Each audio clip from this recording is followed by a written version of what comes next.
प्यारे विद्यार्थियों, क्या आपने कभी सोचा है कि एक ऐसा कलाकार जिसने भूखे रहकर भी अपना अभ्यास नहीं छोड़ा, अपनी प्रैक्टिस नहीं छोड़ी, जिसके घर में कभी लाखों के हार होते थे, लेकिन बाद में घर चलाने के लिए पुरानी साड़ियों तक को जलाना पड़ा, और वही बच्चा आगे चलकर बन गया कथक का सम्राट, पद्म विभूषण बिरजू महाराज।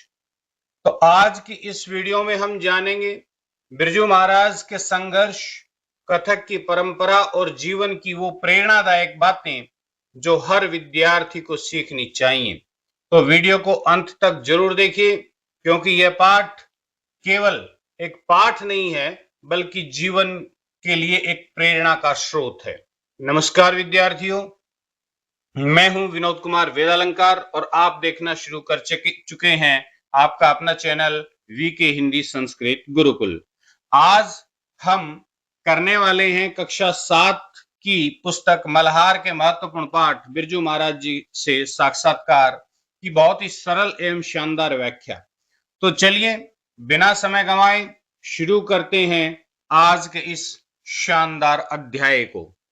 तो ठीक है, देखिए बिरजू महाराज के बारे में हो सकता है कई बच्चों ने पहली बार इनके बारे में सुना हो, इनका नाम पहली बार सुना हो, ये हो सकता है, लेकिन कोई बात नहीं, पहले इनके बारे में हम थोड़ा सा जान लेते हैं सार रूप में, फिर देखते हैं आगे की मास्टर क्लास क्या होती है। देखिए यह जो पाठ है महान कथक नृतक, जो कथक एक नृत्य की विधा होती है, नृत्य का एक तरीका होता है, शास्त्रीय नृत्य का एक तरीका है कथक। तो कथक नृतक यानी नर्तक कौन? नाचने वाला।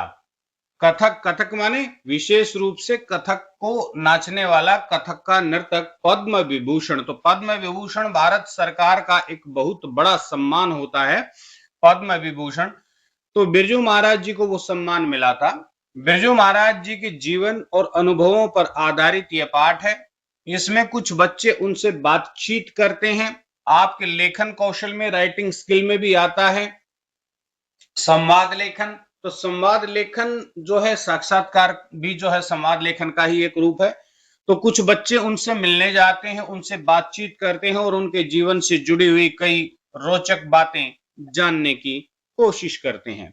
बिरजू महाराज जी का बचपन बहुत ही अच्छा बचपन था, लेकिन जब उनके पिताजी का देहांत हुआ तब उनके परिवार को काफी कठिनाइयों का सामना करना पड़ा।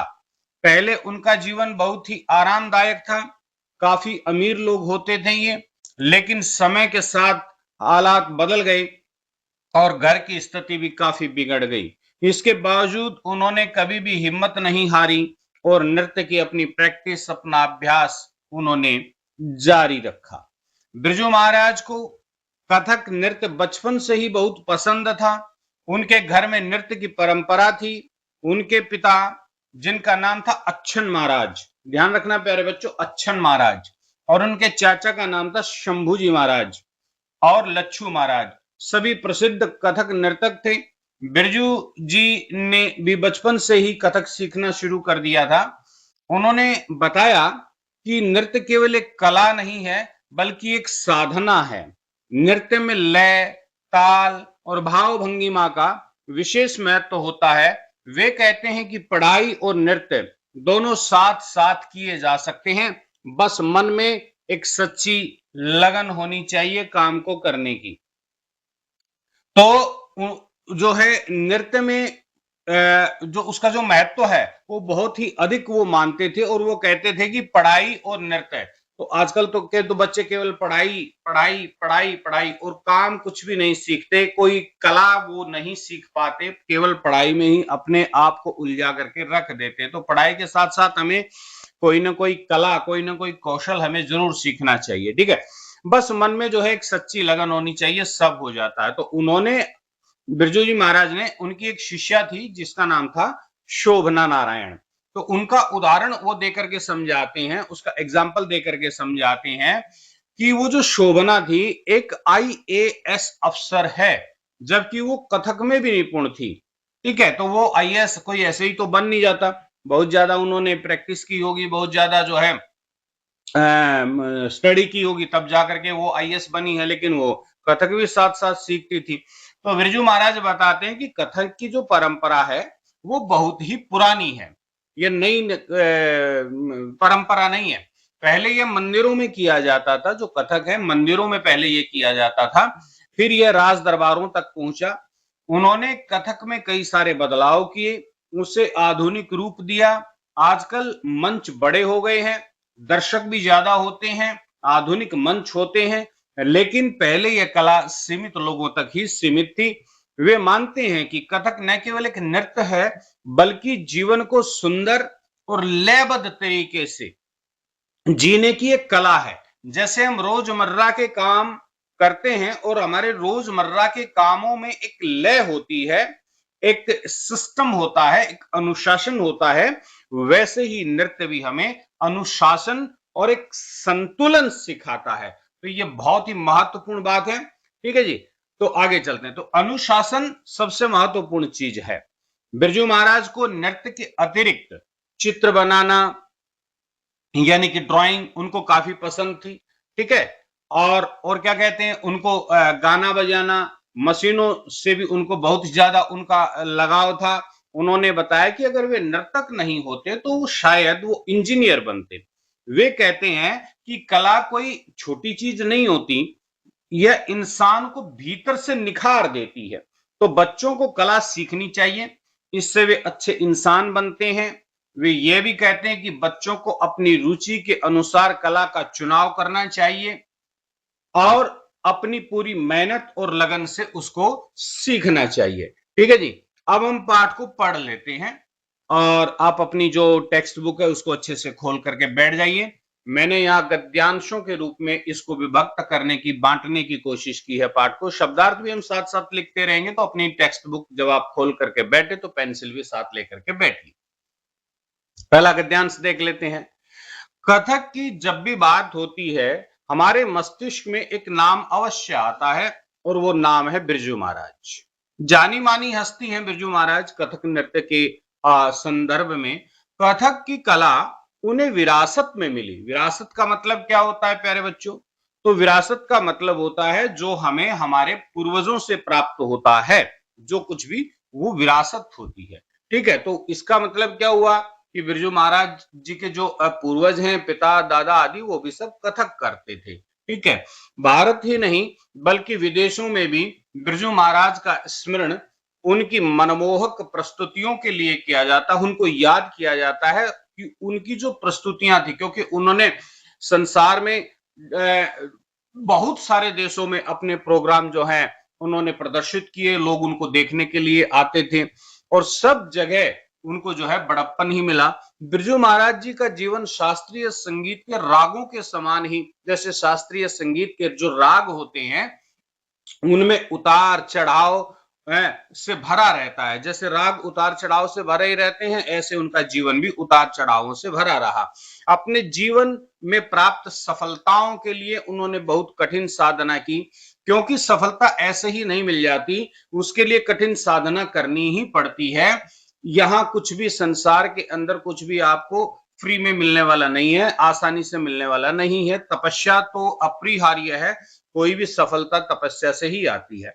आइए आज हम पद्म विभूषण, पद्म विभूषण एक बहुत बड़ा सम्मान है जो भारत सरकार के द्वारा दिया जाता है विशेष लोगों को जो अपने कार्य क्षेत्र में विशेष योगदान हमारी संस्कृति को, हमारे देश को देते हैं। तो वो इनको मिला था पद्म विभूषण। तो पद्म विभूषण श्री बिरजू जी महाराज से मिले, इनसे हमारा परिचय करवा रहे हैं आपके जैसे ही कुछ बच्चे। ठीक है जी, तो यहां पर इस पाठ को एक रूप दे दिया गया है किसका? संवाद का, यानी कि साक्षात्कार का। ठीक है, तो पहली कोई लड़की है श्रेया।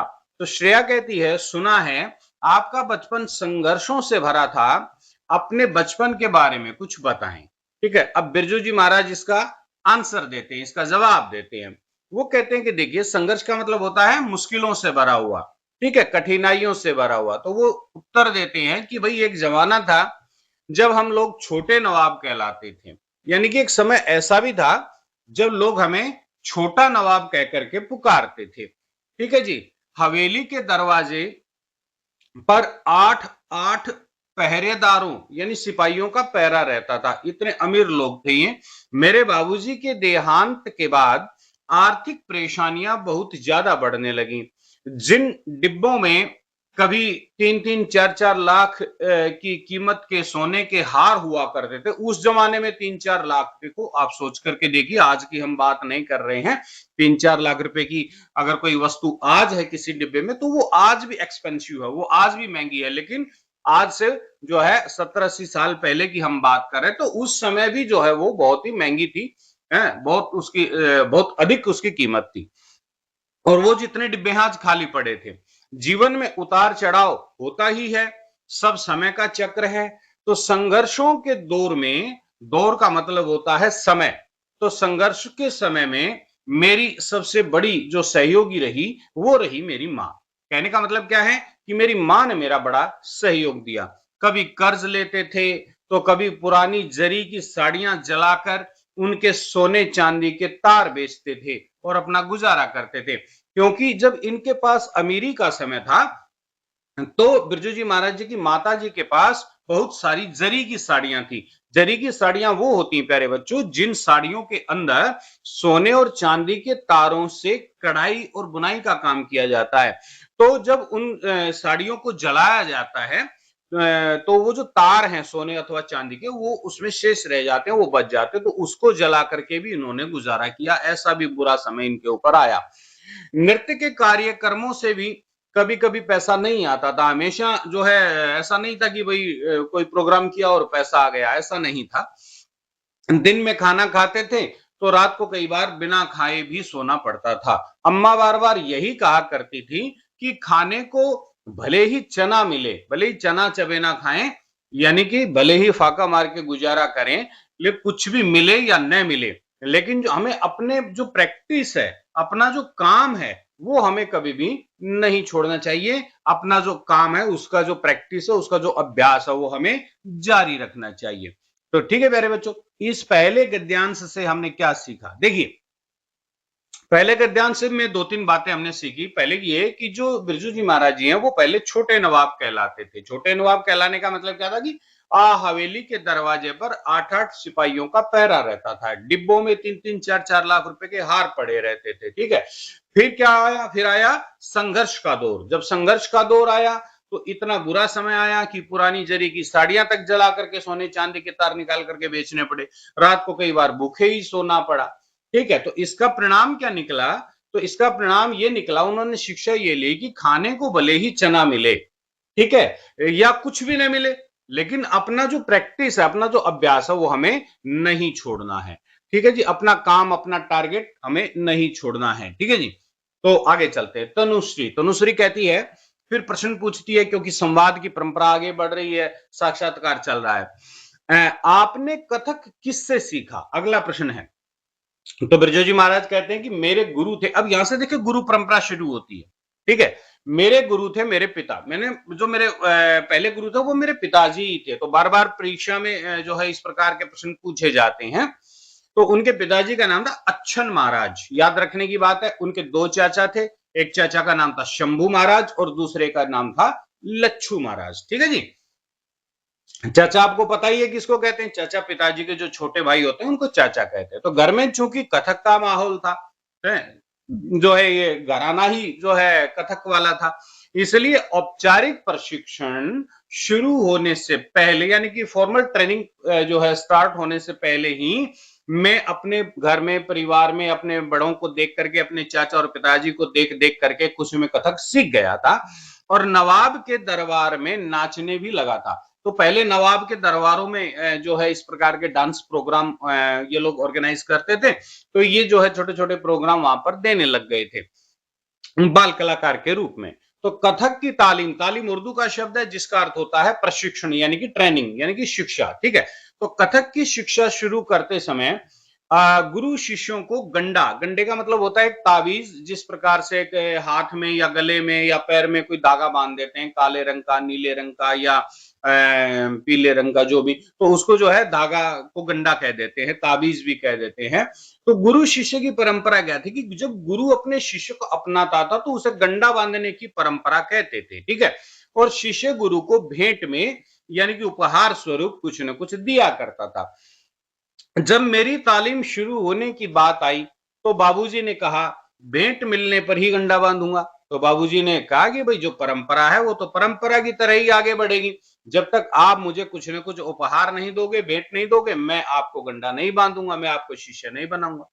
इस पर अम्मा ने मेरे जो 2 कार्यक्रम थे उनकी जो कमाई थी वो मेरे बाबूजी को भेंट के स्वरूप में दी।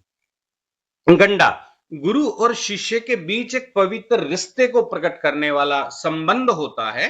मैंने अब इस रस्म को उल्टा कर दिया। अब बिरजू जी महाराज कहते हैं कि मैंने इस रस्म को पलट दिया, मैंने इस परंपरा को थोड़ा पलट दिया। क्यों? कई वर्षों तक नृत्य सिखाने के बाद देखता हूं कि शिष्य में सच्ची लगन है, मैं तभी गंडा बांधता हूं। ऐसा नहीं है कि कोई मेरे पास सीखने के लिए आया और मैंने आते ही उसको गंडा बांध दिया। अब मैं ऐसा नहीं करता हूं।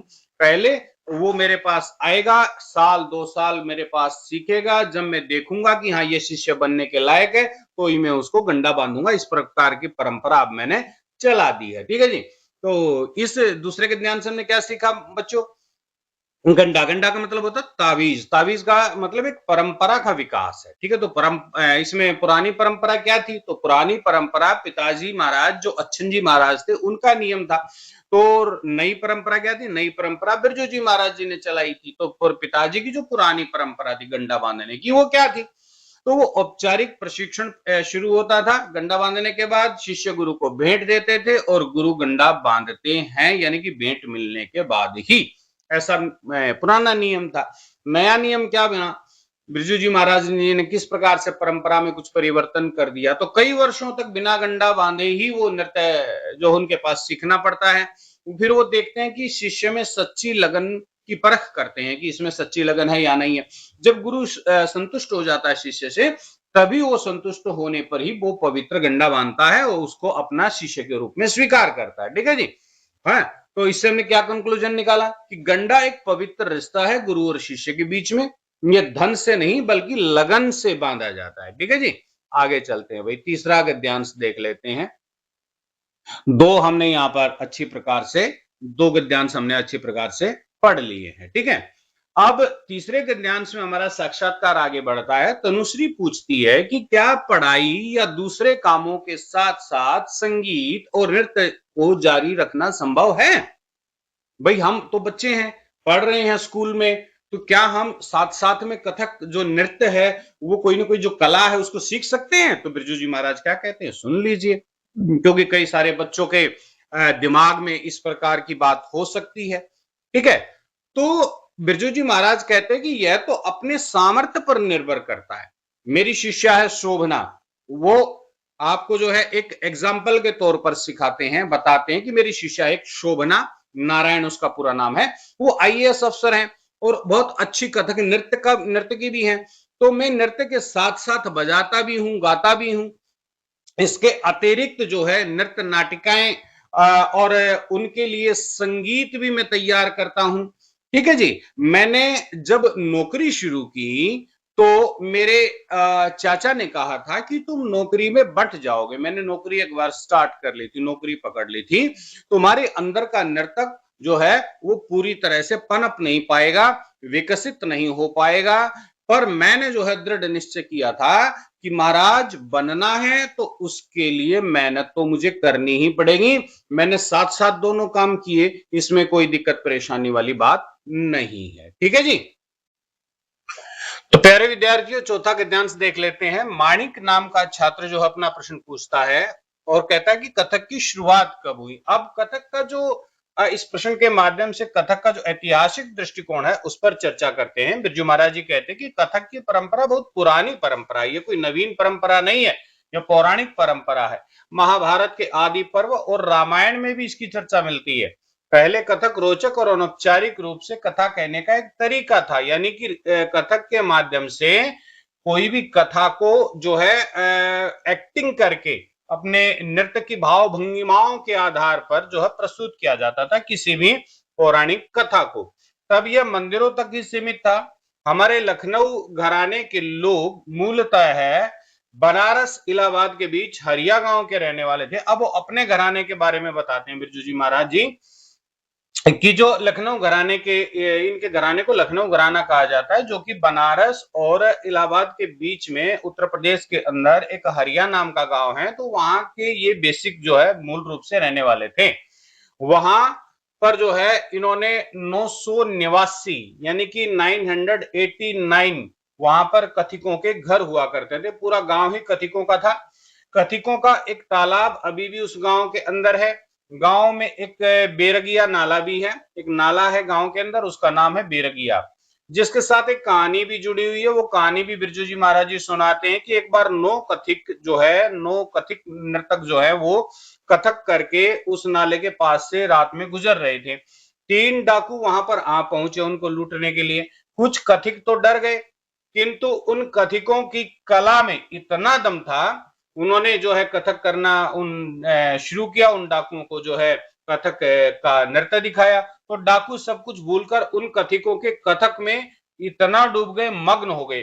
तब से यह पद जो है लोगों में प्रचलित हो गया। तो यहाँ पर एक पद वो गाते हैं, बेरगिया नाला जुलम जोर, नो कथिक नचावे 3 चोर, जब तबला बोले धिन धिन, तब एक एक पर 3 3।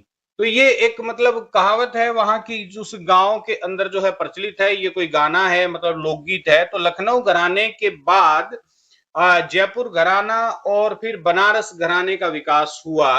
तो घराने होते हैं खानदानी, जो लोग इस काम को करते चले जाते हैं वो घराने कहलाते हैं। इसके अलावा माने अतिरिक्त रायगढ़ के महाराज चक्रधर की भी जो है अपनी जो है अलग शैली है। तो जितने भी घराने होते हैं वो ये सब कथक के घराने हैं। तो कथक तो ये सभी लोग करते हैं, लेकिन इनकी जो शैली है थोड़ी थोड़ी वो अलग अलग होती है अपने घराने की पहचान के अकॉर्डिंग। ठीक है जी। तो कथिकों का उद्गम के ऊपर अभी चर्चा की गई। तो एक ऐतिहासिक नक्शा अगर के रूप में अगर हम देखें तो देखिए, बेरगिया नाला जुलम जोर, नो कथिक नचावे 3 चोर, जब तबला बोले धिन धिन, तब एक एक पर 3 3। कहने का मतलब क्या है कि कथिकों ने अपनी कला का इतने अच्छे ढंग से, इतने सुंदर तरीके से प्रदर्शन किया। उनकी कला में इतना दम था कि वो डाकू, वो चोर जो है वो अपना चोरी का भाव भूल करके इनकी जो है कथक में डूब गए। और फिर अपनी ऐतिहासिक चर्चा करते कि भाई हमारा जो गांव है वो हरिया गांव है, जो बनारस इलाहाबाद के बीच में है। 989 कथिकों के घर हैं। जो बेरगिया नाला की कथा भी यहाँ पर उन्होंने अच्छी प्रकार से आपको सुनाई। ठीक है जी। तो अगर आपका एक नक्शे के रूप में देखें तो लखनऊ घराना, जयपुर घराना, बनारस घराना और रायगढ़ घराना, यहाँ पर 4 घरानों की चर्चा हुई है। तो आपको ये याद रखने हैं, ये बहुत ही इंपॉर्टेंट है आपके लिए। ठीक है जी। आगे चलते हैं, 5वां गद्यांश पर हम चर्चा करते हैं। तो 5वां गद्यांश शुरू होता है तो क्या कहते हैं, देखिए 5वां गद्यांश जो शुरू होता है वो श्रेया से शुरू होता है। श्रेया पहले भी हमारे इस साक्षात्कार में संवाद का हिस्सा रही हैं। अब पुनः उनका आगमन होता है। तो श्रेया कहती है, पूछती हैं बिरजू जी महाराज जी से प्रश्न कि क्या नृत्य सीखने के लिए संगीत को जानना जरूरी होता है। बिरजू जी महाराज इस पर बहुत ही सुंदर जवाब देते हैं। वो कहते हैं कि देखिए, गाना बजाना और नाचना, ये 3 जो है संगीत का ही पार्ट है, ये संगीत का ही हिस्सा है। कौन कौन सा, तो आपको याद रखना है। ये परीक्षा में भी इस प्रकार के प्रश्न पूछे जाते हैं, गाना बजाना और नाचना। तो संगीत में लय होती है। जब तक संगीत में लय नहीं होगी, उसका ज्ञान जो है नर्तक को नहीं होगा, तब तक नर्तक के शरीर में और नर्तक के ध्यान और तपस्या का जो साधन होता है वो वही होता है। जो नर्तक में जो शरीर है, नर्तक का जो शरीर है, उनकी जो बॉडी है, फिजिकल बॉडी, वही ध्यान और तपस्या का साधन होती है। उसके बिना तो अगर शरीर ही नहीं होगा तो फिर वो नृत्य किससे करेगा। तो नृत्य करना एक तरह जो से क्या कहेंगे उसको, अदृश्य शक्ति है। और उस अदृश्य शक्ति को निमंत्रण देना होता है। तो मेरे अंदर समाओ और नाचो। तो संगीत जो है वो नर्तक के अंदर समाता है और शरीर उसके प्रति रिएक्ट करता है, और वो जो रिएक्शन होता है वो नृत्य के रूप में प्रकट होता है। नृत्य ही नहीं, हमारी प्रत्येक गतिविधियां जो भी शरीर के अंदर होती हैं, मन के अंदर होती हैं, बुद्धि के अंदर होती हैं, जीवन और व्यवहार के अंदर होती है, जितनी भी जो गतिविधियां होती हैं उनकी एक लय होती है, उनका एक ताल होती है, उनका एक सिमेट्री होती है, एक सिस्टम होता है, एक अनुशासन होता है। ठीक है।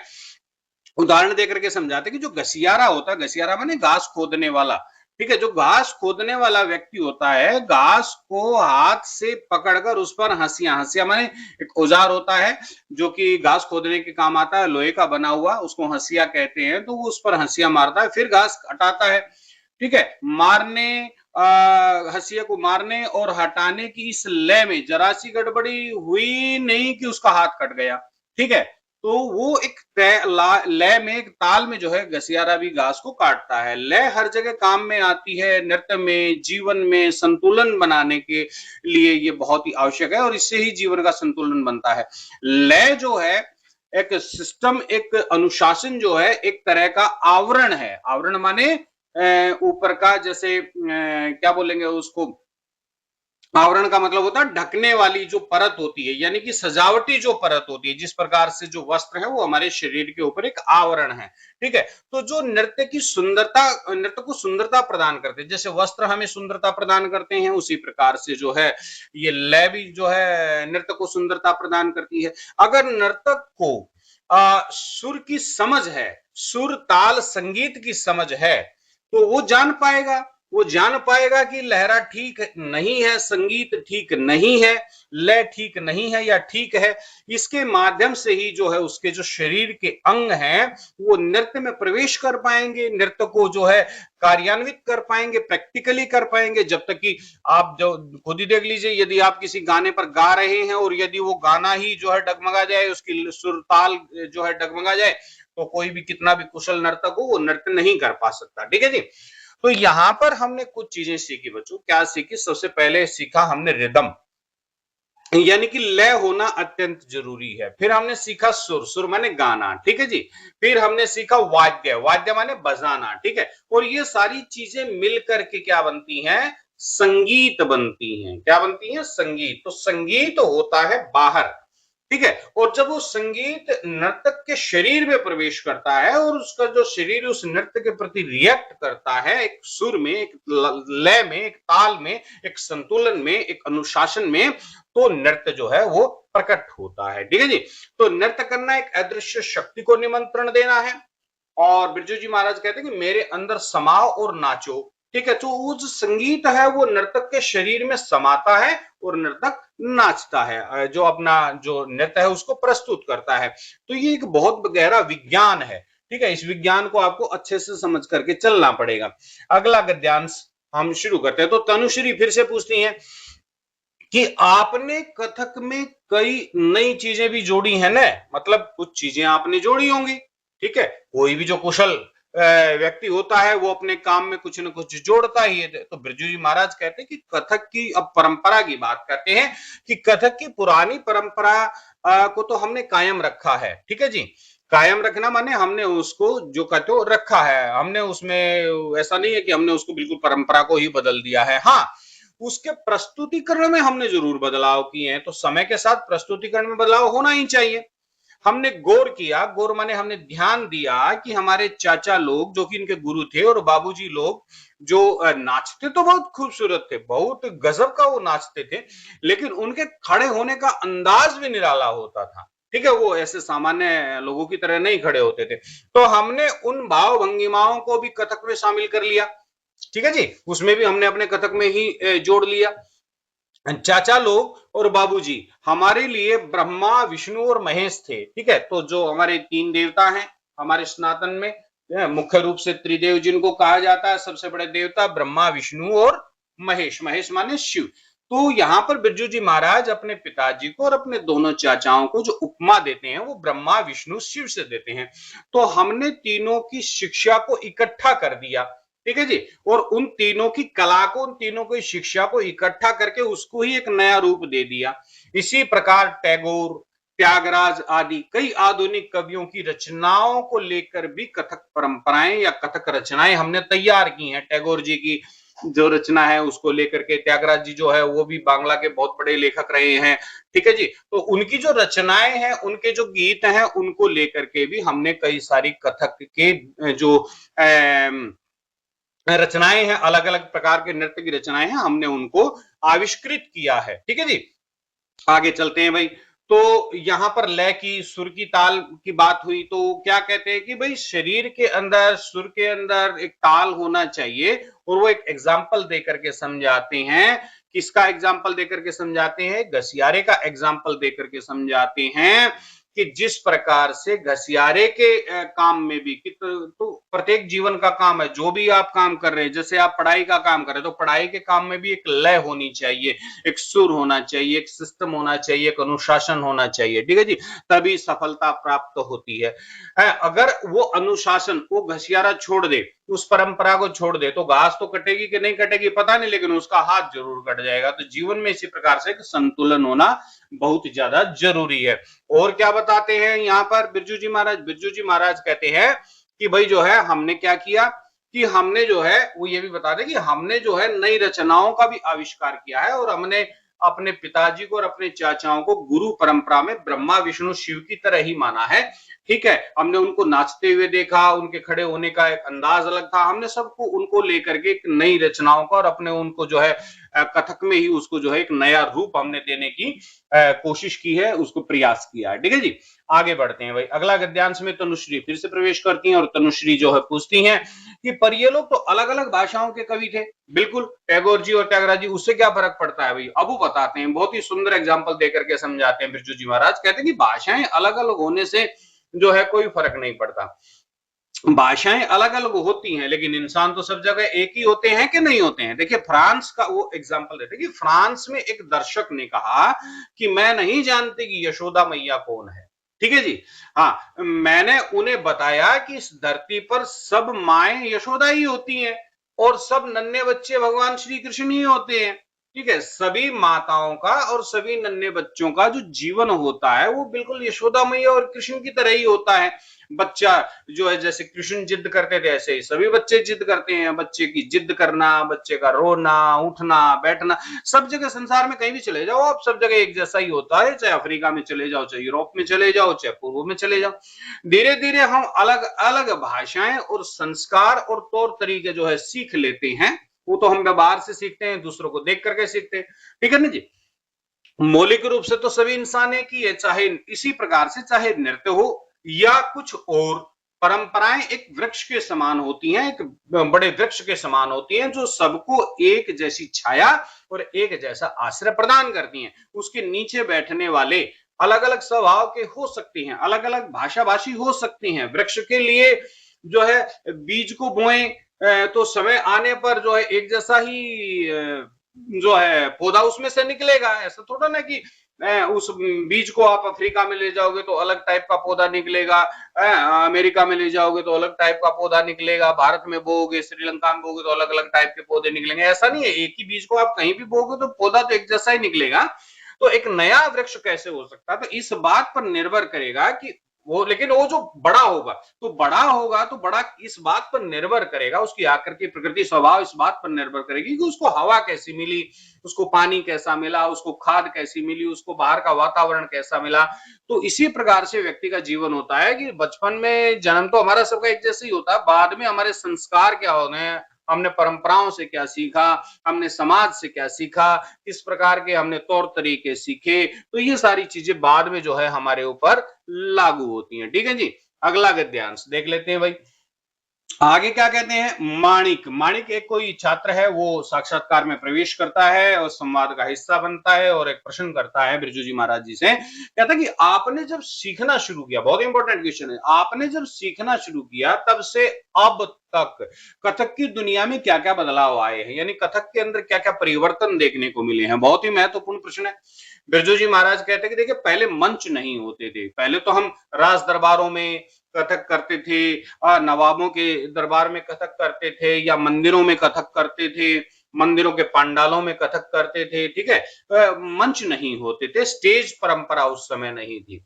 ठीक है, फर्श पर चांदनी बिछा देते थे। चांदनी का मतलब होता है एक मोटी खादी की दरी होती है, वो बिछी होती थी, जिस पर के कथक होता था, और दर्शक जो है वो चारों तरफ बैठ जाते थे। ठीक है जी, और श्रृंगार करने के लिए जो नर्तक है उसको अपना श्रृंगार करने के लिए क्या करना पड़ता था, तो उसके लिए चंदन आदि का लेप लगाना पड़ता था। ठीक है, अबीर से अपने हाथ पैर, मेहंदी से और होंठ आदि जो है वो दूसरे जो चंदन आदि से रंग बिरंगे जो लेप है उनको लगाना पड़ता था। ठीक है ना जी। पहले नर्तक कथा के दृश्यों का, जो भी कहानी चलती, क्योंकि कथक में कहानी को प्रस्तुत किया जाता है, ठीक है, तो कथा के दृश्यों का ऐसा विस्तृत वर्णन करते थे कि दर्शक के सामने ऐसा महसूस होता था, उसमें कोई संवाद नहीं होता था, नृत्य के माध्यम से ही उस कहानी को, उस कथक को जो है प्रस्तुत किया जाता था, लेकिन देखने वालों को पूरा दृश्य समझ में आता था और पूरा दृश्य जो उनके सामने काल्पनिक रूप से जो है वो नाचने लग जाता था। इस प्रकार से कि जैसे गोपियों ने घड़ा उठाया, धीमी चाल से पनघट की ओर चली, पीछे से कृष्ण चुपचाप आए, कंकड़ उठाया और दे मारा। अब सिर्फ पनघट की गत देखो कहकर के बाकी दर्शक की कल्पना पर छोड़ दिया जाता। आजकल ये जो है क्या हो गया, परिवर्तन हो गया। अब तो कह दिया पनघट की गत देखो, है यानी पनघट की जो घटना है उसको देखो, यह कह करके बाकी दर्शक की कल्पना के ऊपर छोड़ दिया जाता है। दर्शक किस प्रकार से जो है कल्पना, उन दृश्यों को अपनी कल्पना में पिरोता है। ठीक है जी, आगे चलते हैं। ये जो कथक है उसको कब से कब तक, अगर इसको टाइम पीरियड में बांधा जाए तो एक इसको दो भागों में हम बांट सकते हैं, एक ट्रेडिशनल कथक, ठीक है जी, और एक है मॉडर्न। तो मंच, ट्रेडिशनल की अगर हम बात करें तो मंच और बैठक उस समय कैसी होती थी और मॉडर्न टाइम में आजकल कैसी है, तो देखिए तब कैसी होती थी, तब फर्श पर जो है सफेद चांदनी यानी कि एक चादर मोटी होती थी, उसको बिछा दिया जाता था, दर्शक चारों ओर बैठते थे। आजकल क्या फर्क पड़ गया भाई, इसका अंतर हम कैसे स्पष्ट करेंगे कि बड़े बड़े जो है मंच जो आजकल सजते हैं और बहुत सीमित दूरी पर जो है लोग बैठते हैं, बैठने का सिस्टम अलग होता है, बड़े बड़े ऑडिटोरियम होते हैं आजकल तो, ठीक है ना। श्रृंगार पहले कैसा होता था, उसका मेकअप कैसा होता था, है तो मेकअप जो है चंदन का लेप और होंठ रंगने के लिए जो है पान आदि का प्रयोग किया जाता था। आजकल तो मेकअप के बहुत सारे कृत्रिम सजावट के, आपको तो पता ही, मेकअप के बहुत सारे जो है साधन आ गए हैं, बहुत सारे जो है चीजें आ गई हैं। प्रस्तुतिकरण किस प्रकार से होता था, तो उस समय होता था स्टोरी टेलिंग स्टाइल में, हर क्रिया का विस्तृत अभिनय होता था, जैसे गोपियों का पनघट जाना, ठीक है ना, कृष्ण का कंकड़ मारना, दर्शक के सामने पूरा दृश्य जो है वो खिंच जाता था। आजकल सांकेतिक जो है अभिनय होता है, नर्तक जो है सिर्फ कहते हैं कि पनघट की गत देखो और बाकी जो दृश्य है वो दर्शक की कल्पनाओं पर छोड़ देते हैं। ठीक है जी, दर्शक अपनी कल्पनाओं से सारी चीजों को एडजस्ट कर लेता है। आगे चलते हैं भाई, ठीक है। तो श्रेया फिर से पूछती है कि आपने गाना बजाना और नाचना कब शुरू किया। ठीक है, फिर से सवाल आ जाता है। तो बहुत बिरजू जी महाराज कहते हैं कि बहुत छोटपन से ही मैंने तबला पीटना शुरू कर दिया था, मैंने बहुत छोटेपन से ही जो है, क्योंकि मेरे घर में ही माल था। चाचा ने कहा कि लड़के के हाथ में लय है। जब मैं तबला बजाता तो मेरे चाचा ने उसको नोटिस किया और मेरे चाचा ने जो है ये अपना कमेंट किया मेरे ऊपर कि भाई जो है लड़के के हाथ में लय है। 5 साल का होते होते मैं हारमोनियम पर भी लहरा बजाने लगा था, सबको खुश करने के लिए। फिल्मी गाने भी मैं खूब बजाता था। एक बार सबकी फरमाइश पर मैंने सुरैया के गाने पर जो है बहुत देर तक मैंने डांस करके दिखाया अपने घर वालों को। तो बहन थी, मेरी बहनें थी, बहनों ने बड़े शौक से जो है मेरा श्रृंगार कर दिया, बिंदी चुन्नी से मुझको सजा दिया। ठीक है, तब तक चाचा आ गए, बस डर के मारे तुरंत जो है सब मेरा जो श्रृंगार था मैं उतार करके फेंक दिया और जाकर के हम छुप गए। तो इस प्रकार से वो अपने बचपन की यादों को ताजा करते हैं और अपने बचपन के बारे में बताते हैं कि किस प्रकार से मैंने कला का जो शौक है मुझे बचपन से ही था। माणिक फिर से पूछता है कि शास्त्रीय नृत्य और लोक नृत्य में क्या अंतर है। ये जो प्रश्न है प्यारे बच्चों, ये पूछा जाता है, बार बार परीक्षा में पूछा जाता है। ये प्रश्न बहुत ही इंपॉर्टेंट है, यहाँ से बन करके चलेगा। तो ब्रिजू जी महाराज क्या कहते हैं, ब्रिजू जी महाराज कहते हैं कि देखिए लोक नृत्य है, ठीक है ना, लोक नृत्य सामूहिक नृत्य होता है। लोक नृत्य कैसा होता है भाई, सामूहिक, वो समूह में किया जाता है, ग्रुप डांस होता है, आपने देखा भी होगा। ठीक है, लोक नृत्य किस प्रकार से किया जाता है, चाहे आप जो है मणिपुरी नृत्य को देखो, चाहे आप जो है पहाड़ों में गढ़वाली नृत्य को देखो, तो लोग जो है एक दूसरे के पीछे बगल में हाथ डाल करके इस प्रकार से ग्रुप में डांस करते हैं। ठीक है, दिन भर की मेहनत के बाद लोग गांव में अपने बस्ती में इकट्ठा होते हैं। ठीक है, और इकट्ठा होकर के अपनी थकान दूर करने के लिए, अपने मनोरंजन के लिए वो मिल करके इकट्ठा नाचते हैं। दूसरी तरफ जो शास्त्रीय नृत्य होता है वो शास्त्रीय नृत्य कभी भी ग्रुप में नहीं होता, ठीक है, उसमें नर्तक हमेशा अकेला ही होता है, उसमें नर्तक अकेला ही काफी होता है। लोक नृत्य नाचने वालों के अपने मन बहलाव के लिए होता है, वो अपने मन के बहलाव के लिए होता है, वो सेल्फ सेटिस्फेक्शन के लिए होता है, वो संतुष्टि के लिए होता है, स्वयं की संतुष्टि के लिए। जबकि जो शास्त्रीय नृत्य है वो दर्शकों के लिए होता है, ठीक है, वो दर्शकों के सेटिस्फेक्शन के लिए होता है। शुरू में कथावाचक भी लोक नृत्य ही हुआ करते थे, जो कथावाचक थे वो भी लोक नर्तक ही होते थे, ठीक है जी। धीरे धीरे जब उसकी खास विशेष प्रकार की जो शैली है, विशेष प्रकार का जो उसमें विधा है, ठीक है, और उसका जो रूप है वो निश्चित होता चला गया और वह शास्त्रीय नृत्य हो गया, शास्त्रीय नृत्य के रूप में वो बदल गया, ठीक है जी। तो नृत्य का जो द्वंद है, यानी कि लोक नृत्य बनाम शास्त्रीय नृत्य, इस पर वो चर्चा करते हैं। तो इसको इस स्लाइड के माध्यम से आप बहुत अच्छी तरह से समझ सकते हैं कि जो लोक नृत्य है उसका आकार कैसा होता है, वो समूह में होता है, ये याद रखने की बात है, यानी कि वो सामूहिक होता है। और शास्त्रीय नृत्य एक अकेला नर्तक ही काफी होता है, ठीक है। लोक नृत्य का उद्देश्य क्या होता है कि वो दिन भर की मेहनत के बाद अपनी थकान उतारने के लिए और अपना मन बहलाने के लिए, अपने खुद के मनोरंजन के लिए जो है वो करते हैं। और शास्त्रीय नृत्य का उद्देश्य क्या होता है, वो निश्चित शैली, नियमों और एक विशेष रूप का प्रदर्शन करता है, ठीक है जी। और लोक नृत्य में दर्शक कौन होता है, तो वो अपने स्वयं के संतोष और मनोरंजन के लिए वो करते हैं, और ज्यादा हो जाए तो अपने गली मोहल्ले के लोग या घर परिवार के लोग इकट्ठा हो जाते हैं, ठीक है। जबकि शास्त्रीय नृत्य में दर्शक कौन होते हैं, शास्त्रीय नृत्य में दर्शक बहुत जो है बड़े पैमाने पर होते हैं, दर्शकों के सामने ही उसको प्रस्तुत किया जाता है, उसका जो प्रस्तुतिकरण है वो दर्शकों के लिए ही होता है, ठीक है जी। लोक नृत्य की उत्पत्ति कहां से हुई, तो लोक नृत्य की उत्पत्ति आम जन जीवन से हुई, ठीक है। शास्त्रीय नृत्य की उत्पत्ति कहां से हुई, तो शास्त्रीय नृत्य की उत्पत्ति कथावाचकों की खास शैली के विकसित होने से हुई, ठीक है। इस प्रकार से आप इसको व्याख्यायित कर सकते हैं। अब श्रेया जी फिर से पूछती है भाई, ठीक है, श्रेया से रुका नहीं जा रहा है, ये बहुत सारे प्रश्न लेकर के आई हुई है, ठीक है। तो श्रेया कहती है, पूछती है कि इस समय भारत में शास्त्रीय नृत्य की क्या स्थिति है, क्या हालात हैं। तो ब्रिजू जी महाराज इस पर भी अपनी जो टीका टिप्पणी है वो जरूर करते हैं। वो कहते हैं कि कुछ वर्ष पहले तक स्थिति काफी दयनीय थी, ठीक है, कोई इसमें कोई खास इंटरेस्ट दिखाता नहीं था, और ये हमारे घरानों तक ही सीमित था। बहुत कम लोग इसको सीखते थे, क्यों, क्योंकि आय से जुड़ा हुआ नहीं था ना ये चीज, ठीक है ना भाई। कोई काम आप सीख रहे हैं तो वो आपकी आय का भी साधन होना चाहिए, लेकिन अब धीरे धीरे इसकी लोकप्रियता काफी बढ़ रही है। पर जो शोर वाले संगीत हैं, बहुत ही ज्यादा शोर वाले डीजे टाइप के जो संगीत हैं आजकल, ठीक है ना, वो भी काफी प्रचलन में है, और वही अधिक प्रचलन में है, ठीक है ना। आम आदमी तो उसी तक सीमित रह जाता है, आम व्यक्ति को तो पता भी नहीं है कि नर्तक क्या चीज होती है, तो ये कथक आदि जो नृत्य है या शास्त्रीय नृत्य है ये क्या चीज होती है। तो मैं सबसे यही कहना चाहता हूं, बिरजू जी महाराज जी एक संदेश देते हैं कि वो संगीत सुनो, ठीक है, संगीत सुनो, कोई दिक्कत वाली बात नहीं है, वो भी सुनो, वो डीजे टाइप जो संगीत है वो भी सुनो, लेकिन अपनी जो परंपरा है, अपना जो शास्त्रीय संगीत है, ठीक है, अगर आप पढ़े लिखे हो और अगर आपकी बुद्धि का विकास हुआ है तो उसको भी गहराई से समझने की कोशिश करो, उसको भी अनुभव एक बार आप जरूर करके देखिए, उसको उसमें इंटरेस्ट लेकर के देखिए, आपको पता चलेगा उसकी गहराई में जाने के बाद कि वास्तव में शास्त्रीय संगीत चीज क्या है, ठीक है जी। तो तनुश्री पूछती हैं फिर से, तनुश्री कहती है कि कर्नाटक और हिंदुस्तानी शैली के संगीत की तरह क्या दक्षिण और उत्तर के नृत्य में भी अंतर है, ठीक है। तो ये बहुत महत्वपूर्ण प्रश्न है, इस प्रकार का जो प्रश्न है वो पूछा जाता है, ये परीक्षा में भी आएंगे भाई, ठीक है।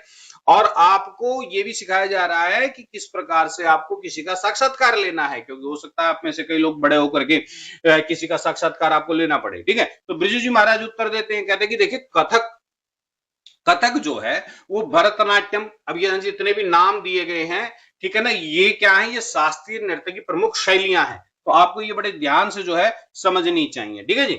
वो कहते हैं कि कथक, भरतनाट्यम, कुचिपुड़ी, कथकली, मोहिनीअट्टम, ओडिसी, मणिपुरी, ये शास्त्रीय नृत्य की प्रमुख शैलियां हैं, तो आपको इनको अंडरलाइन कर लेना चाहिए, ये बहुत ही इंपॉर्टेंट चीज है, ये यूपीएससी तक जो है ये पूछा जाता है ये सवाल, ये बहुत ही महत्वपूर्ण बात है।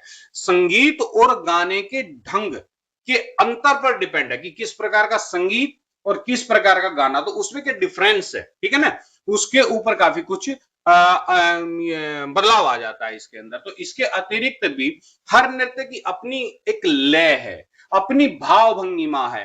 कथक की भाव भंगिमा दैनिक जीवन से ली गई है। हमारा जो रोजमर्रा का जीवन है, हमारा जो व्यवहार है, उसमें जो हमारी भाव भंगिमा है, ठीक है, वो कथक में सारा का सारा वो दिखाया जाता है। और भरतनाट्यम, भरतनाट्यम में मूर्ति कला, जो मूर्ति कला है, उससे सारी के सारा जो डांस परंपरा है, वो सारी की सारी उसमें आई भरतनाट्यम में, ठीक है ना।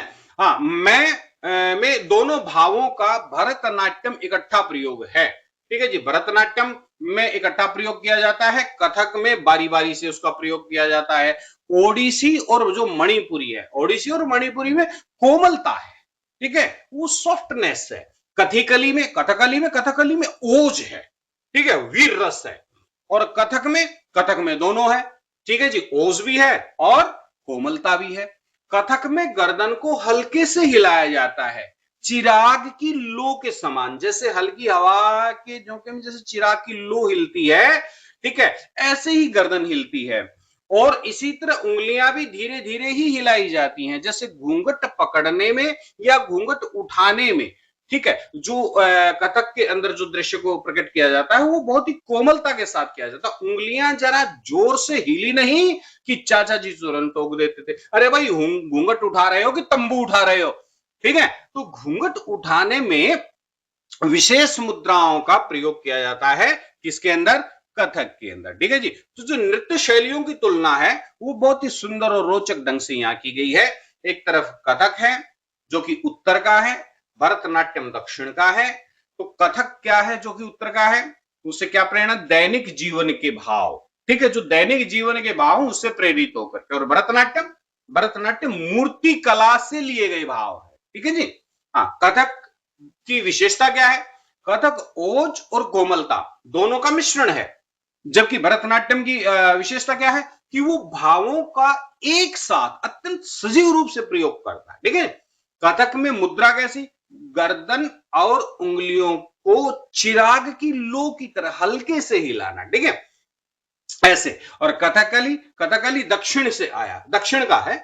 और ओडिसी और मणिपुरी ये पूर्व उत्तर पूर्व का है, ठीक है। तो कथकली जो है उसकी विशेषता क्या है, वो पूर्ण रूप से ओज, शक्ति और तेज यानी वीर रस पर आधारित है, ठीक है, वो वीर रस पर आधारित नृत्य शैली है। जबकि ओडिसी और मणिपुरी वो पूर्ण रूप से कोमलता और अत्यंत सौम्यता के ऊपर जो है वो आधारित एक नृत्य शैली है, ठीक है। हाँ, ये बात है। आगे चलते हैं भाई। एक गुरु और अनेक रूप, ये तो हमने आपको बता ही दिया है। देखिए नर्तक जो है, क्या बताया है इसमें, नर्तक जब चलता है, ठीक है, नर्तक जब चलता है, नींद में भी हाथ उसके इसी प्रकार से चलते हैं। कथक हर समय मन में बसा रहता है, ऐसा किसका कहना है, ऐसा किसका मानना है, ऐसा मानना बिरजू जी महाराज जी का। बिरजू जी महाराज कहते हैं कि हमारी कोशिकाओं के अंदर जो है नृत्य क्या होता है, समा जाता है, ठीक है, जिज्ञासु मैकेनिक की तरह। तो मशीनों में जो है, मशीनों के बारे में और एक चित्रकार के बारे में अभी सब बताते हैं यहाँ पर बिरजू जी महाराज कि भाई मैं खाली समय में क्या करता हूं। देखिए जब मेरे पास खाली समय होता है, तो वैसे तो मेरे पास खाली समय होता ही नहीं है, ठीक है, नींद में भी मेरे हाथ चलते रहते हैं, ठीक है, मशीनों में मेरा खूब मन लगता है, मशीनों में मेरा बहुत ज्यादा इंटरेस्ट है, अपने बारे में बताते हैं। अगर मैं नर्तक नहीं होता तो शायद मैं इंजीनियर होता, ठीक है, कोई भी मशीन हो, कोई भी यंत्र हो, जब तक कि मैं उसको खोल करके नहीं देख लेता कि इसके अंदर क्या पुर्जे हैं, मेरी बड़ी जिज्ञासा रहती है, ठीक है ना, तो तब तक मुझे शांति नहीं पड़ती। तो तुम्हें जान करके हैरानी होगी कि मैं अपने जो ब्रीफ केस में हरदम पेचकस रखता हूं, ठीक है ना, और प्लास आदि जो औजार है वो मैं रखता हूँ, दूसरे छोटे मोटे औजार भी मैं रखता हूँ, कभी कभी अपना पंखा ठीक कर लेता हूँ, फ्रिज भी खुद ही ठीक कर लेता हूँ, ठीक है।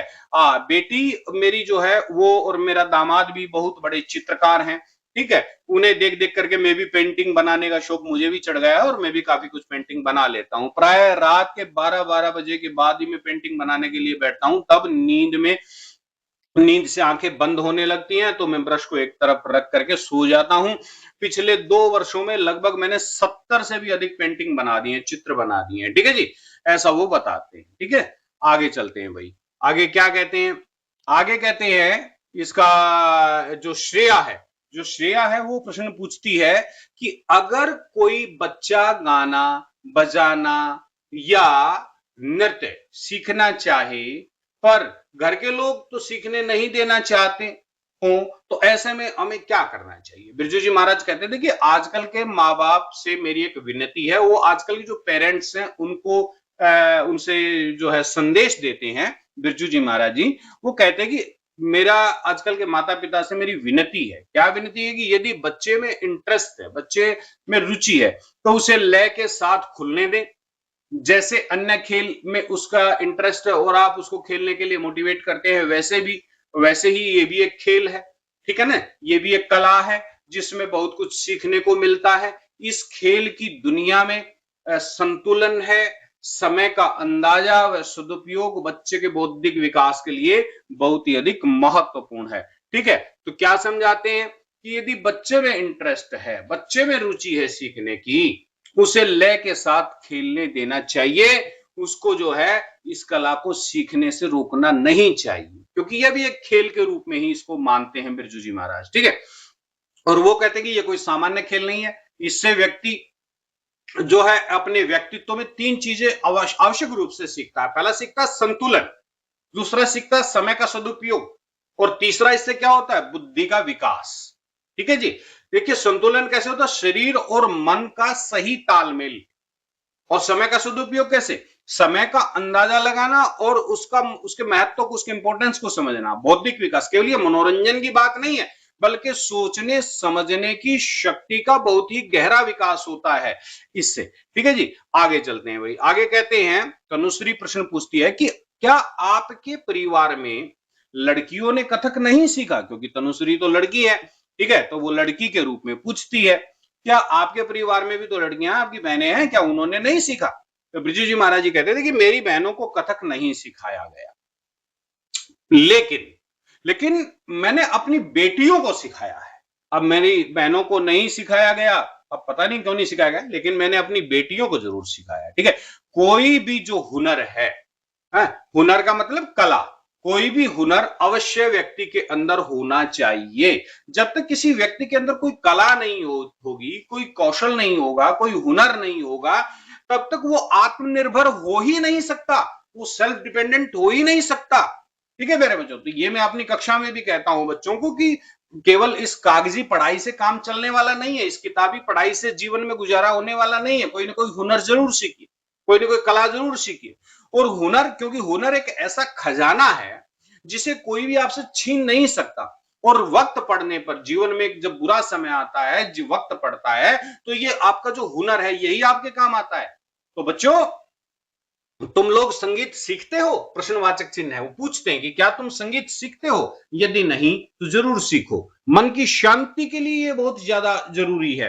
लय हमें अनुशासन सिखाती है, संतुलन सिखाती है। नाचने गाने और बजाने वाले एक दूसरे के साथ तालमेल बिठाकर एक नई रचना करते हैं, एक नई लय बनाते हैं, एक नई ताल बनाते हैं, एक नए संगीत की रचना करते हैं। ठीक है, सुर और लय में हमें एक दूसरे का सहयोगी बनकर अपने लक्ष्य की तरफ बढ़ने की प्रेरणा मिलती है। वैसे ही प्यारे बच्चों, हमारा परिवार होता है, परिवार में बहुत सारे लोग होते हैं, हम सभी लोगों के साथ सब अलग अलग जो है बुद्धि के, अलग अलग विचारों के व्यक्ति होते हैं।